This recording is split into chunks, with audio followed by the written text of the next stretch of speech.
주님께서 여러분과 함께 요한이 전한 거룩한 복음입니다.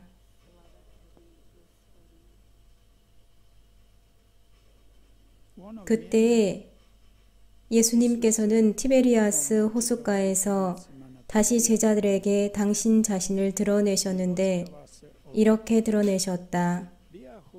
시몬 베드로와 쌍둥이라고 불리는 토마스, 갈릴레아 카나 출신 나타나엘과 제베데오의 아들들, 그리고 그분의 다른 두 제자가 함께 있었다. 시몬 베드로가 그들에게 나는 고기 잡으러 가네 하고 말하자 그들이 우리도 함께 가겠소 하였다. 그들이 밖으로 나가 배를 탔지만 그날 밤에는 아무것도 잡지 못하였다.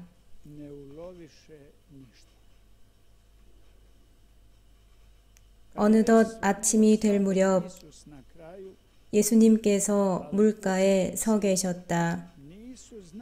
그러나 제자들은 그분이 예수님이신 줄을 알지 못하였다. 예수님께서 그들에게 얘들아 무얼 좀 잡았느냐 하시자 그들이 대답하였다. 못 잡았습니다. 예수님께서 그들에게 이르셨다. 그물을 배 오른쪽에 던져라. 그러면 고기가 잡힐 것이다. 그래서 제자들이 그물을 던졌더니 고기가 너무 많이 걸려 그물을 끌어올릴 수가 없었다. 예수님께서 사랑하신 그 제자가 베드로에게 주님이십니다 하고 말하였다. 주님이시라는 말을 듣자 옷을 벗고 있던 베드로는 겉옷을 두르고 호수로 뛰어들었다. 다른 제자들은 그 작은 배로 고기가 든 그물을 끌고 왔다. 그들은 무태에서 100m쯤밖에 떨어져 있지 않았던 것이다. 그들이 무태에 내려서 보니 숯불이 있고 그 위에 물고기가 놓여 있고 빵도 있었다. 예수님께서 그들에게 말씀하셨다. 방금 잡은 고기를 몇 마리 가져오너라. 그러자 시몬 베드로가 배에 올라 그물을 무트로 끌어올렸다. 그 안에는 큰 고기가 153마리나 가득 들어 있었다. 고기가 그토록 많은데도 그물이 찢어지지 않았다. 예수님께서 그들에게 와서 아침을 먹어라 하고 말씀하셨다. 제자들 가운데에는 누구십니까 하고 감히 묻는 사람이 없었다. 그분이 주님이시라는 것을 알고 있었기 때문이다. 예수님께서는 다가가셔서 빵을 들어 그들에게 주시고 고기도 그렇게 주셨다. 이렇게 예수님께서는 죽은 이들 가운데에서 되살아나신 뒤에 세 번째로 제자들에게 나타나셨다. 주님의 말씀입니다.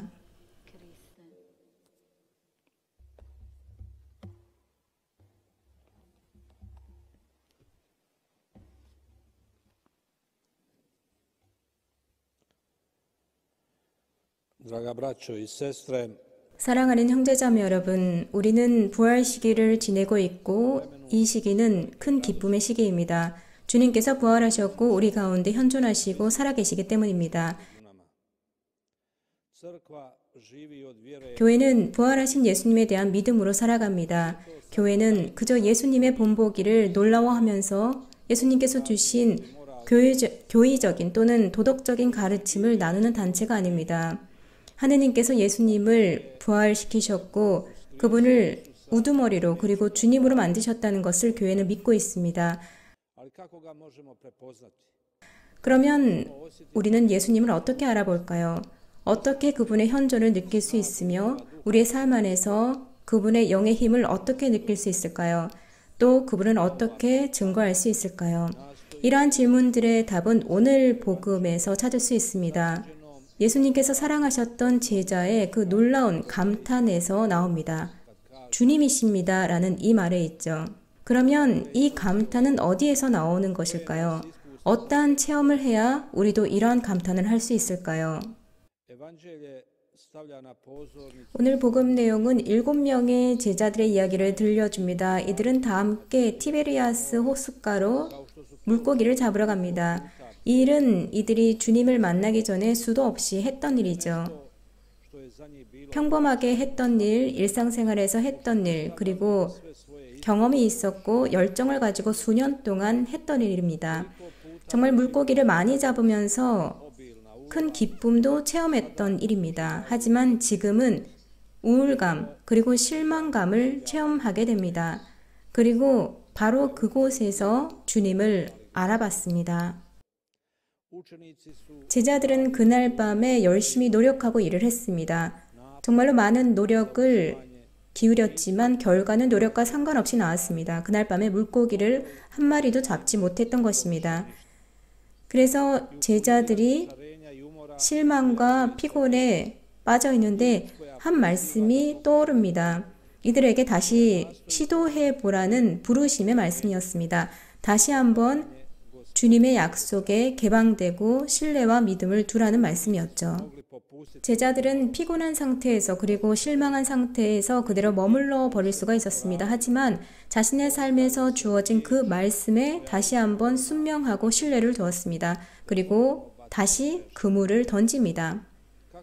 우리는 여기에서 루카 복음사가가 이 사건에 대해서 한 말을 기억하지 않을 수가 없습니다. 베드로는 주님께 이렇게 답하죠. 스승님의 말씀대로 제가 그물을 내리겠습니다. 여기서도 마찬가지입니다. 주님은 베드로에게 그물을 다시 던지라고 하십니다. 밤새도록 한 마리도 잡지 못했음에도 불구하고 말입니다.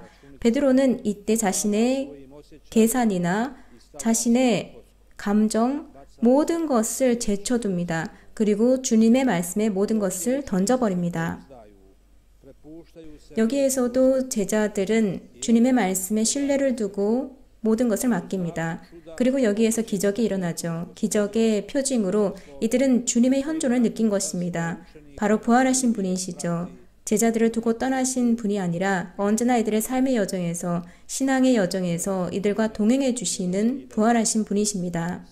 그물은 가득 찼지만 찢어지지 않았습니다. 이들의 마음은 다시 한번 기쁨과 놀라움으로 가득 찼습니다.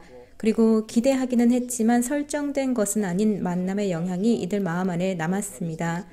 이 만남은 성체성사의 방법으로 이루어졌습니다. 바로 빵의 쪼개심과 예수님과 제자들 간의 나눔이 있었던 것입니다. 오늘의 복음이 재차 강조하는 것은 신앙의 원동력입니다.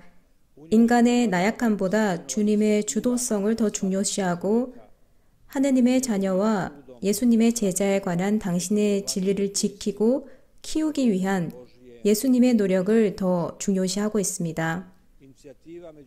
그런데 이러한 주도는 언제나 사람이 성령의 활동을 위한 공간을 남겨둘 때 작용합니다. 사람이 참으로 신뢰하기 시작할 때, 용기를 잃고 힘든 투쟁을 포기하는 일이 없을 때, 또 주님과 복음을 신뢰할 때 가능한 것입니다. 이 원동력이 우리를 부활절 미사의 진리로 데리고 간다는 것을 생각해 보면 참으로 멋집니다.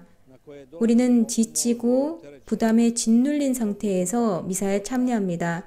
급하게 살던 삶과 또 증거해야만 하는 의무감 때문이죠.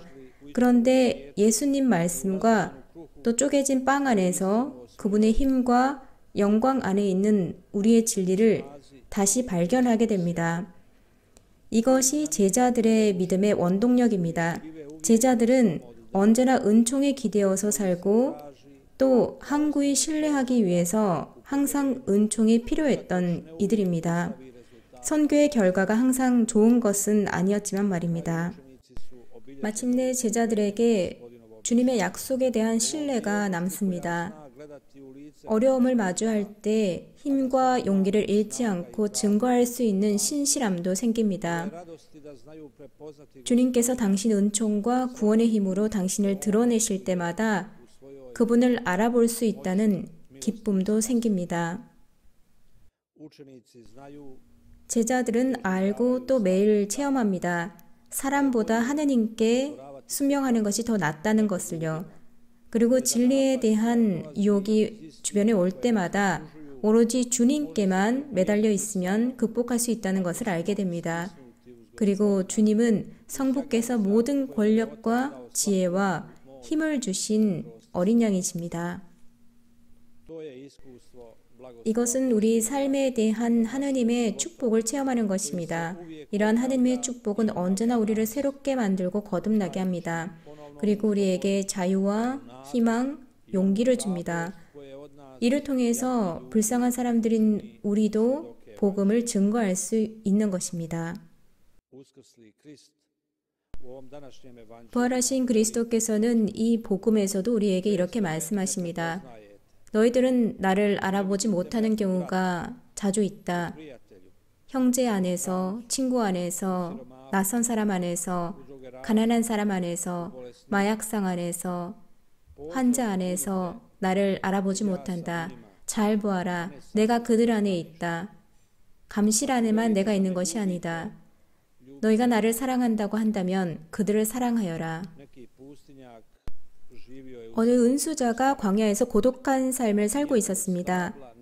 나무 한 그루도 집 한 채도 없는 곳이었습니다. 어느 날 이분이 무릎을 꿇고 기도를 했습니다. 양손은 하늘을 향해서 펼치고 이 두 손은 거의 합장을 하듯이 모아져 있었습니다. 미동도 없었고 침묵 중에 있었습니다. 그런데 황금 방울새 한 쌍이 긴 여정에서 지쳐서 하늘에서 보니까 이 두 손이 나무처럼 보였습니다.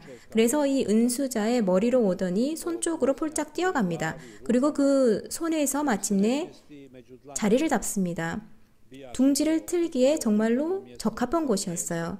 그래서 이 두 새는 일을 하기 시작합니다. 지푸라기와 진흙 조각을 주워와서 은수자의 손가락 사이를 채우기 시작합니다. 그리고 둥지가 탄생했습니다. 다른 새들도 나타났고요. 그래서 이 은수자는 주님께 힘을 달라고 기도하기 시작했습니다. 이 불편한 자세를 그대로 유지해서 이 새들에게 도움이 될 수 있도록 이렇게 기도를 한 것입니다. 이 작은 피조물의 운명이 제 손에 달려 있습니다. 제 운명이 당신 손에 달려 있는 것처럼 말입니다. 주님, 저를 도와주십시오. 형제자매 여러분, 이 은수자는 이 작은 동물들을 돌봐주려고 했고 주님께서는 기쁘게 이 기도를 들어주셨습니다. 그런데 우리는 어떻습니까? 우리 주변에 있는 사람, 가까이 있는 사람들을 어떻게 돌보고 있습니까?